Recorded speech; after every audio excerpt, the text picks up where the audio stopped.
Bonjour tout le monde, merci de me voir ici à Montréal. Je veux dire que ce matin, quand je prends mon petit déjeuner, je sens très nerveux. Et je ne sais pas parce que je suis nerveux pour faire le décalage, ou je suis nerveux de parler avant tout le monde en français en Québec. Pour moi, c'est de parler en français en Québec, c'est le plus nerveux. Donc, je m'excuse, le reste de la présentation va être en anglais. Okay, so today I'm going to be talking to you about accelerating the pace of research here in Canada. I'm not sure if any of you have seen this advertisement. It says, multiple sclerosis. Will anyone recover from it? Please communicate with patient. Are any of you familiar with this? This was placed in the New York Times in 1947. And this was placed in the New York Times by Sylvia Lowry. She had a brother living with multiple sclerosis in New York City and was desperately trying to know, was there anybody else out there who lived with MS? And was there anyone who actually was cured from multiple sclerosis? And at the time, there was no MS Society of Canada. There was no organization around the world that brought together groups such as this to talk about MS. And it's from this that we are here today. She's actually the founder of the MS Society in the United States and then brought it over to Canada and actually started here in Montreal. But since 1947, we have come a long way. Just as Jennifer said, about probably 20 years ago, if I stood in front of you, we had 0 therapies for people living with multiple sclerosis. Today, we have 10. 10 different disease-modifying therapies for people living with relapsing remitting multiple sclerosis. But as you can see here on this presentation, there are still 0 therapies available for people living with progressive MS. We still don't know how to reduce or stop progression in multiple sclerosis. We don't know how to repair what's damaged in the myelin, so remyelination, and we don't really understand how we can protect what is damaged in MS. That being said, the MS Society of Canada has funded over $140 million towards MS research since 1948. We have invested in a lot of different areas to ensure that we cover all the avenues possible in terms of MS research. In fact, we've invested in better imaging technology. As you are probably all familiar, it was only in the early 1980s that we started really using MRI as a possible diagnosis for multiple sclerosis. At the same time, trying to understand what causes multiple sclerosis in terms of genetics. Is it related to your genes, or is it the influence of your environment, so where you've grown up or potentially where you've moved to? As well, we need to understand the disease process. So once you're diagnosed or prior to, what's going on in the brain or your body that leads you to multiple sclerosis? We have also invested in more treatment options, and as well as the training of MS researchers. As François mentioned before, I was really privileged to hold a research studentship from the MS Society of Canada, and it's because of this we are creating a great pipeline of MS researchers and clinicians here in Canada to continue to be leaders in MS research. But with all this, and this is probably why you're all here, we still don't know what causes multiple sclerosis, and more importantly, we have yet to cure MS. So with that, 2 years ago, we went across the country to ask everyone, what does MS research mean to you? So I'm not sure if any of you were at one of the sessions we held here in Montreal, but we went to 7 cities across the country. We included young researchers and clinicians, as well as people affected by multiple sclerosis, and as well as donors to ask them, what does MS research mean to you? And over again, we definitely heard that MS research means hope. And I think that's what Jennifer was saying earlier, the hope that MS research can bring is so important. At the same time, there's a lot of different conversations that happened that I was really surprised to hear. When we set out, we were trying to find our research priorities, but through these discussions, what was really happening, and I think what will happen here today as well, is we allowed the researchers and clinicians to talk to people affected by MS. So many times as a researcher, you're always in the laboratory trying to understand what's going on down to the finest molecule, trying to understand your hypothesis, provide answers. But sometimes you may not have that direct linkage to that person living with MS. And this is one of the cases for myself when I was a young researcher. I was always doing all this work in the laboratory, working with cell cultures, with mice, but yet I didn't know anybody living with MS. What does it truly feel like to live with multiple sclerosis? So these interactions are really important for the young researchers to know what it's like to live with MS and bring it back into the laboratory. At the same time, for a person affected by MS, we hear over and over again, how come research takes so long? Why don't we have more treatment options? What's going on? And the thing is, it's not that people aren't trying. And in fact, here in Canada, in Montreal, it's a hub for MS research. And I can guarantee you this afternoon or this morning, there is someone in a laboratory right now trying to understand what's going on with multiple sclerosis. But that's the thing, having the conversation to understand what's going on in research for the person affected by MS is so important. Researchers just don't want to do one experiment. They want to do multiple experiments to ensure what they see is actually real. And so that does take time. They want to make sure it's accurate, and then over time, for clinical trials, they want to make sure it's safe.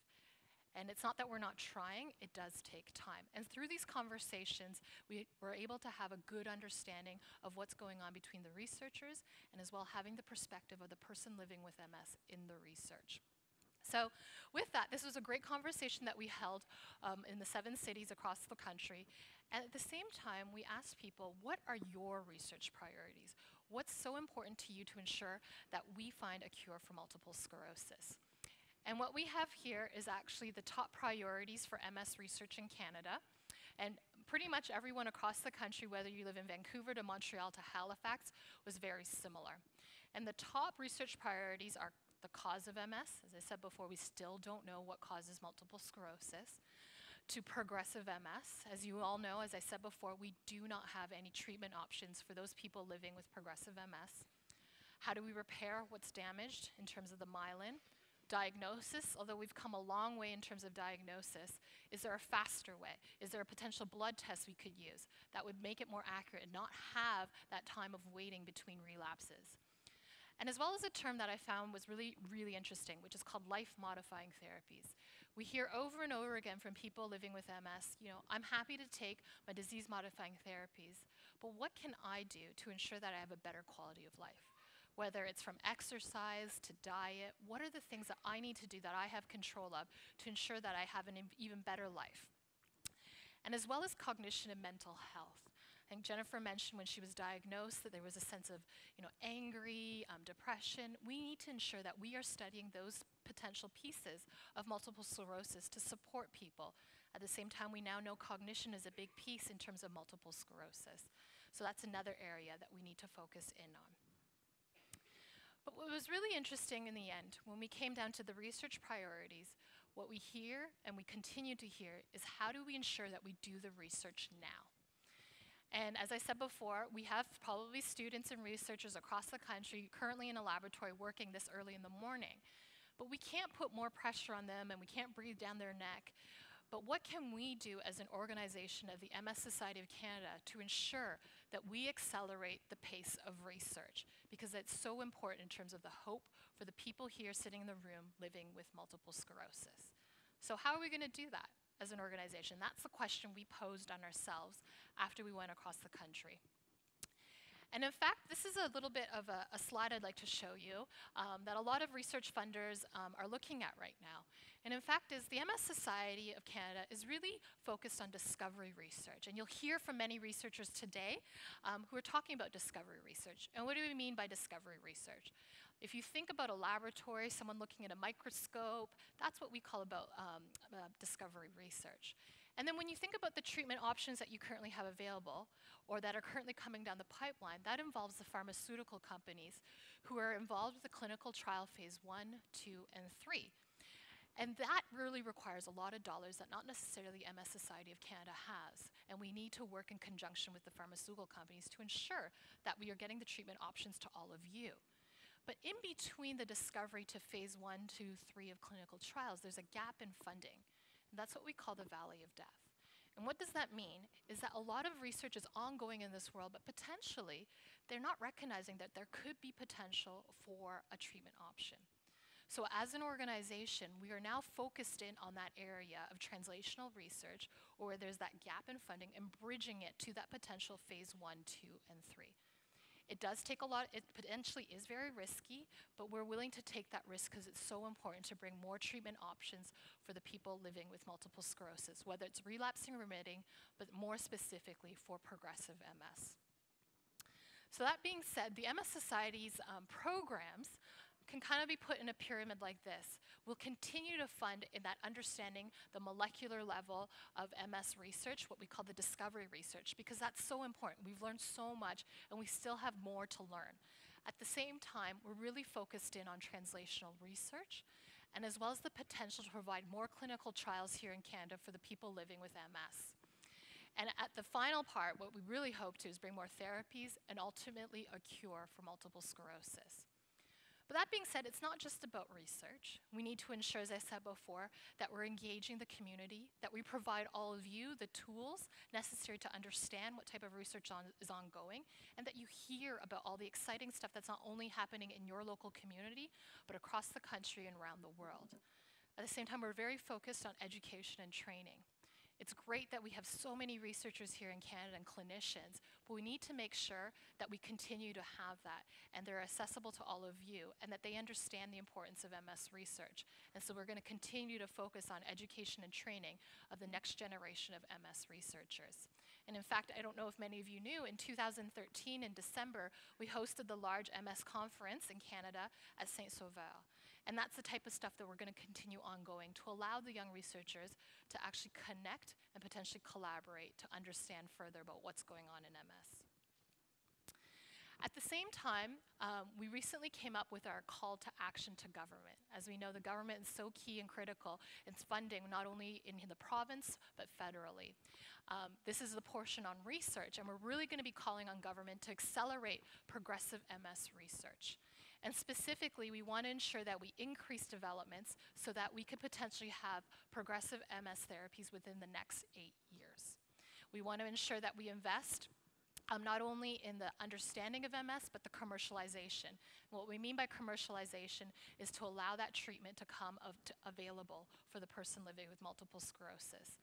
At the same time, we want to restore Canada's leadership to host clinical trials here in Canada so that all of you have the potential opportunity to participate in all the clinical trials that may be going around the world and that we have accessibility here in Canada. At the same time, as I said before, we have 0 therapies for progressive MS. So what are we doing? Currently, right now, we've joined up recently with the Centre for Drug Research Development in Vancouver. And this is a not-for-profit organization where they assist researchers in taking what they have maybe seen in the laboratory and see if there's potential to bring it to treatment options. So academic researchers are really great at understanding the hypothesis and creating objectives and aims, but they might not have that business mindset to take it to the next level. So the Center for Drug Research Development helps the researchers do that exactly. And so we create a $1 million fund with the Center for Drug and Research Development, and in the hopes of finding more treatment options. We're not looking here only in Canada, but around the world, because I think you can all agree it would be great if we could find the potential treatment or cure here in Montreal or even in Canada. But I think it doesn't matter where the boundaries are, is that we find it as quickly as possible. At the same time, when we talk about working with everyone around the world, we recently have joined the International Progressive MS Alliance. And this is an alliance that includes the Canadian MS Society, the US MS Society, the Italian MS Society, the UK MS Society, the Danish MS Society, and the Australian MS Society. We all understand there's a great need to find treatment options for progressive MS.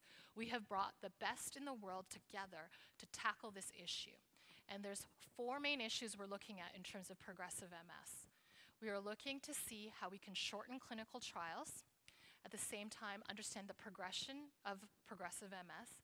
And the main crux, I think all of you may know, is why is someone living with relapsing remitting MS and then transferring over to secondary progressive MS?